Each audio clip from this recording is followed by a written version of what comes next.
तुळजाभवानी मंदिर संस्थांच्या मार्फत मध्यंतरीच्या काळात काही पदभरतीसाठी IBPS मार्फत परीक्षा घेण्यात आल्या होत्या. परंतु त्याबाबत ज्यांनी परीक्षा दिली त्यांच्यामध्ये विद्यार्थ्यांच्या खूप मोठ्या तक्रारी आमच्याकडे प्राप्त झाल्या असून त्यामध्ये विद्यार्थ्यांचं असं म्हणणं आहे की जे पदवी वेगळी होती जनसंपर्क अधिकाऱ्यापासून शिपायापर्यंत त्या सर्वांना एकाच प्रकारचे प्रश्न विचारले गेले.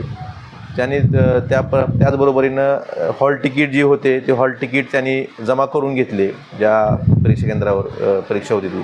त्याचबरोबरीनं त्या विद्यार्थ्यांचा युजर नेम आणि पासवर्ड हे सुद्धा त्यांनी परीक्षा केंद्रावर जमा करून घेतले. त्यामुळं निश्चितच गोपनीयतेचा कुठंतरी भंग झाल्याचे दिसून येते आणि विद्यार्थ्यांमध्ये या परीक्षेच्या बाबतीत खूप मोठ्या प्रमाणात संभ्रम निर्माण झाले. त्याबाबत मी जिल्हाधिकाऱ्यांना आणि त्या संस्थांचे जे अध्यक्ष आहेत त्यांना माझं पत्र देतो आहे आणि त्याबाबतीतसुद्धा निकाल लागण्याच्या आधी ज्या शंका विद्यार्थ्यांमध्ये आहेत परीक्षार्थीमध्ये आहेत त्या दूर कराव्यात, अन्यथा एक प्रकारे विद्यार्थ्यावर अन्याय झाल्याचं असं दिसून येते. तुळजाभवानी मंदिर संस्थान हे धाराशिव जिल्ह्यातल्या बरेच बेरोजगार तरुणांनी यासाठी आपले फॉर्म भरले होते. पण साधं परीक्षेचं केंद्रसुद्धा धाराशिव जिल्ह्यात नव्हतं.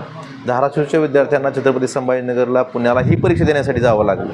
त्यामुळं मंदिर संस्थांनं कमीत कमी एक सेंटर तरी आपल्या धाराशिव जिल्ह्यात ठेवणं गरजेचं होतं. अशा बऱ्याच प्रकारच्या तक्रारी विद्यार्थ्यांच्या आहेत. तरी माझं मत एवढंच आहे मंदिर संस्थांना की याबाबतच्या ज्या तक्रारी आहेत त्याची सखोल चौकशी व्हावी आणि जर काही चुकीचं घडलं असेल त्या दुरुस्ती करावी.